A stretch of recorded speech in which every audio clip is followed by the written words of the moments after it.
भाग्य और परिश्रम। प्रेरणादायक कहानी। लेखक व चित्रांकन हरिचरण सिंह भारती। बहुत समय पहले की बात है। एक गांव में बिरजू नाम का एक आलसी लकड़हारा रहता था। बिरजू एक दिन जंगल में एक पेड़ की सूखी लकड़ियां काट रहा था। उसने थोड़ी दूर पर एक बिना पैरों की लोमड़ी को देखा। लोमड़ी को देखते हुए बिरजू ने मन ही मन सोचा, आखिर इस हालात में ये जीवित कैसे है और ऊपर से बिल्कुल स्वस्थ भी है। बिरजू इसी सोच में डूबा हुआ था कि अचानक से चारों तरफ से अफरा तफरी मचने लगी। जंगल का राजा शेर उस तरफ आ रहा था।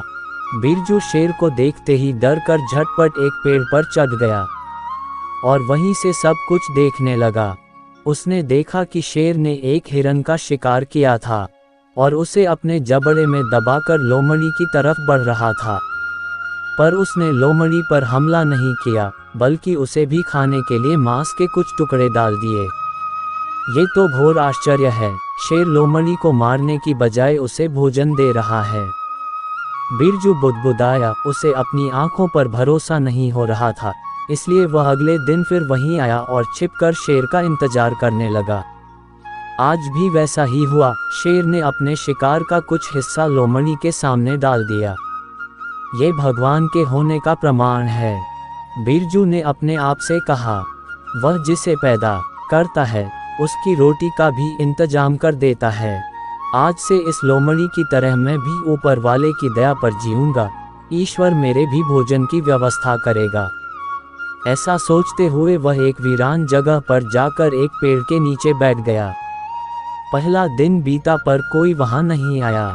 दूसरे दिन भी कुछ लोग उधर से गुजर गए, पर बिरजू की तरफ किसी ने ध्यान नहीं दिया। इधर बिना कुछ खाए पिए वह कमजोर होता जा रहा था। इसी तरह कुछ और दिन बीत गए। अब तो उसकी रही सही ताकत भी खत्म हो गई। वह चलने फिरने के लायक भी नहीं रहा।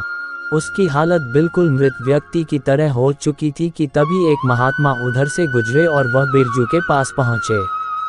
तब बिरजू ने सारी कहानी महात्मा जी को सुनाई और बोला, अब आप ही बताइए कि भगवान इतने निर्दयी कैसे हो सकते हैं। क्या किसी व्यक्ति को इस हालत में पहुंचाना पाप नहीं है? महात्मा जी ने कहा, तुम्हारी बात तो बिल्कुल सही है, लेकिन तुम इतने मूर्ख कैसे हो सकते हो? तुम ये क्यों नहीं समझे कि भगवान तुम्हें उस शेर की तरह बनते देखना चाहते थे, लोमड़ी की तरह नहीं। हमारे जीवन में भी ऐसा कई बार होता है कि हमें जिन बातों को सही से समझना चाहिए, हम उसके उल्टा ही समझ लेते हैं। ईश्वर ने हम सभी के अंदर कुछ न कुछ ऐसी शक्तियां दी हैं जो हमें महान बना सकती हैं। जरूरत है कि हम उन्हें पहचानें।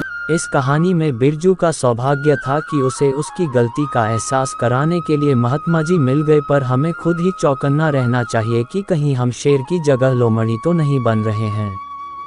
कहानी की सीख, इंसान को कभी भी भाग्य के भरोसे नहीं बैठना चाहिए और न ही किस्मत का दोष देकर ईश्वर को कोसना चाहिए, क्योंकि बिना मेहनत किए आप जीवन में कभी सफलता नहीं प्राप्त कर सकते हैं। इसलिए मेहनत पर विश्वास करें, भाग्य पर नहीं। ऐसी ही मज़ेदार प्रेरणादायक कहानियों के लिए हमारे चैनल को सब्सक्राइब कर घंटी के निशान को दबा दें, ताकि हमारे चैनल पर आने वाली हर वीडियो सबसे पहले आप तक पहुंच सके।